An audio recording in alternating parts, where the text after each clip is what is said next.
तो ऑपरेशन सिंदूर, उसके अलावा नए भारत का जिक्र प्रधानमंत्री करने जा रहे हैं। भारत की अर्थनीति को, भारत की अर्थव्यवस्था को एक थम्स अप कल मिला है, जैसे कुछ वैश्विक क्रेडिट एजेंसीज ने भारत को अपग्रेड किया है और 18 साल के बाद वो वक्त आया है, तो ये भी एक उपलब्धि है भारत की। सौरभ जी, आपने उस समय भी बताया था, अगर आपको याद हो, कि हम चौथी इनकम इक्वालिटी पे पहुंच चुके हैं और साथ में हम 70% जीडीपी जो है भारत का वो डोमेस्टिक कंजम्पशन से होता है और इसकी वजह से हमें इतना डर नहीं है जो बाकी देशों को होता है जो एक्सपोर्ट ज्यादा करते हैं। हम कंजम्पशन बेस्ड इकॉनमी है, एक्सपोर्ट पर या मैन्युफैक्चरिंग पर निर्भर नहीं है, तो इसलिए जो है इसका नुकसान भी होता है, फायदा भी होता है। ये इस समय में फायदा है। इस समय अब बड़ी हमारी न्यूज रूम की डिमांड है और हमारे पीसीआर की भी डिमांड है, क्योंकि प्रधानमंत्री नरेंद्र मोदी कपड़े जो वेशभूषा धारण करते हैं वो बड़ी चुनकर, सोच समझकर। तो देवेंद्र, केसरिया रंग का साफा है, गले में जो अंगवस्त्र उन्होंने लिया है उसमें भी तिरंगे की झलक है, फिर जो उन्होंने जैकेट पहना है वो भी केसरिया रंग का है। आज सब कुछ शौर्य का प्रतीक है। बिल्कुल मीनाक्षी, इसमें कोई एक देवेंद्र जी वाक्य जोड़ दें, आप ध्यान दीजिए, ये अंगवस्त्र नहीं गमछा उस स्टाइल में, किसान से जोड़कर इसको देखिए जी। किसान मतलब गांव के लोग इसी तरह से गमछे को जो है पहनते हैं। बिहार तक जोड़ के देख लूं, बिहार से भी जोड़ लीजिए, उत्तर प्रदेश, पूरे देश से जोड़ लीजिए। नहीं, लेकिन बिहार तक जोड़ने में खतरा है कि फिर आप चुनाव में पहुंच जाएंगे। चुनाव से कोई लेना देना नहीं। गमछा है जी देवेंद्र, शौर्य का प्रतीक है। हाँ बिल्कुल, एकदम शौर्य का प्रतीक है। और जिस माहौल में आज का स्वतंत्रता दिवस समारोह है, समझा जा सकता है कि सब कुछ शौर्य के इर्द गिर्द ही होना है, चाहे शौर्य सेना का हो या आपकी इकोनॉमिक ताकत का हो। और आगे के मैप के हिसाब से बात कर ले, विजन के हिसाब से बात कर ले, तो सब कुछ उसी के इर्द गिर्द है। अब कोशिश कर रहे हैं हम लोग कि ये जाने भी कि ये साफा है कहाँ से, तो वो कोशिश कर रहे हैं हम लोग। वैसे इसे बांधने का तरीका तो प्योर राजस्थानी है। ये बिल्कुल वहां का जो राजपूती साफा होता है राजस्थान का, ये उसी अंदाज में बांधा गया है। ठीक वैसे इसका तोरण ऊपर दिखाई दे रहा है और बहुत ही खूबसूरत साफा। और मैं चाहती हूँ जरा दर्शकों को बीते सालों की स्वतंत्रता दिवस की तस्वीरें भी दिखाएं, और हर बार जब आप साफा देखेंगे प्रधानमंत्री नरेंद्र मोदी का, तो इसी तरीके से भारतीय रंगों में दिखाई देता है। केसरिया, हरा, श्वेत रंग उसमें दिखाई देता है आज। लेकिन ये देखिए, इस तस्वीर की मैं बात कर रही थी, सफेद नारंगी हो, राजस्थान की बांधनी हो, ये प्रधानमंत्री नरेंद्र मोदी बहुत सुंदर साफे पहनकर आते हैं।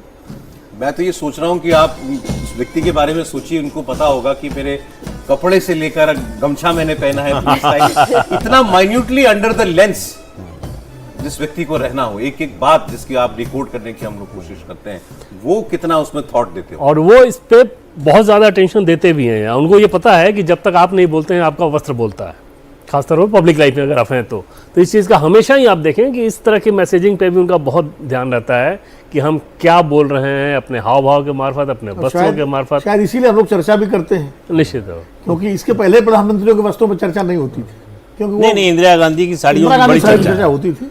बाकी जो है अटल जी की, नरसिम्हा राव की, मनमोहन सिंह की, उनकी चर्चा नहीं होती थी कि पगड़ी किस रंग की पहनी है। क्योंकि प्रधानमंत्री नरेंद्र मोदी कपड़ों के मामले में और अपने वेशभूषा के मामले में बहुत सतर्क रहते हैं और बहुत अवसर के हिसाब से कि अनुकूल वो पहनते हैं जो माहौल, तो इसलिए हम लोग भी चर्चा करते हैं कि उसका संदेश क्या है, मैसेजिंग क्या है उसकी। और वो जो दृष्टि है ना साहब, जैसे बीजेपी दफ्तर में जाते हैं और अचानक उनकी नजर पड़ेगी कोई हल्का सा तिनका, तो वहाँ पे वो बताते हुए जाएंगे कि उसको सफाई करवा देना, उसको ये करा लेना, हाँ वहाँ पे ये चीज़ हो रहा है। तो वो जो बारीकियां हैं कि हमेशा अलर्ट, पता है कि हाँ इर्द गिर्द क्या हो रहा है। उनके कमरे में जाइए अगर आप मिल लें तो सिवाय एक छोटे लैपटॉप के और कुछ नहीं दिखेगा, कोई कागज नहीं, कुछ नहीं, एकदम क्लीन, एकदम पूरे सिस्टम को देखिए आपको एकदम नीट एंड क्लीन, कहीं कोई चीज़ नहीं।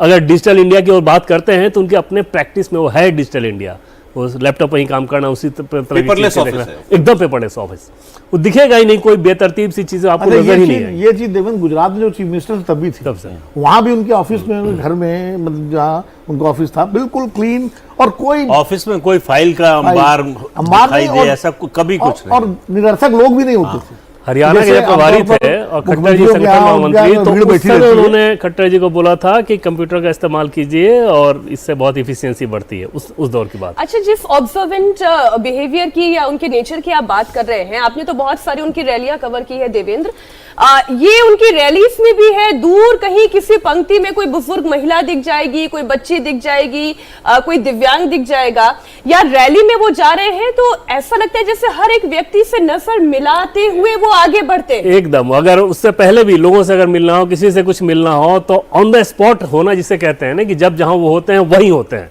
ऐसा नहीं है कि आप हैं वहां पे एब्सेंट माइंड में है, कहीं और चीजें हैं, बिल्कुल ऐसा नहीं होता। अगर 20 लोग कतार में खड़े हैं तो उस 20 लोगों से बात करना, उनमें से अगर पहले किसी से मिल चुके हैं उसको बाय नेम उसको याद रखना, तो एक पॉलिटिशियन में होना चाहिए कि और वहां किसको इग्नोर कर देना है। अच्छा, एक चीज बताऊं आपको, आज हम चर्चा कर रहे हैं क्योंकि प्रधानमंत्री हैं प्रदीप जी, और हम लोग जब बीजेपी कवर करते थे, जब वो जनरल सेक्रेटरी थे, तब भी कपड़ों के मामले में अपने उस मामले में बहुत मेंटेन करते थे।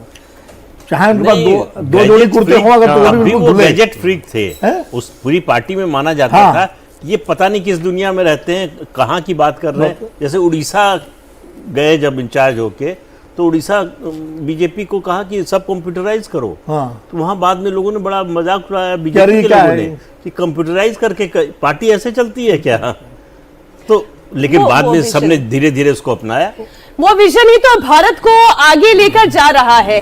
आज चाहे डिजिटलाइजेशन की बात हो, आज भारत के आत्मनिर्भर होने की बात, अभी प्रदीप जी आप बता रहे हैं कि आर्टिफिशियल इंटेलिजेंस को कितना महत्व भारत दे रहा है, क्योंकि आने वाले दिनों में ये अवसर भी है और ये चुनौती भी है। लाल किले की प्राचीर से तस्वीरें लगातार आपके सामने हम रख रहे हैं। प्रधानमंत्री नरेंद्र मोदी बापू को पुष्प अर्पित करने के बाद, उन्हें नमन करने के बाद अब लाल किले की तरफ बढ़ चुके हैं, और लाल चौक की तस्वीरें भी आपके सामने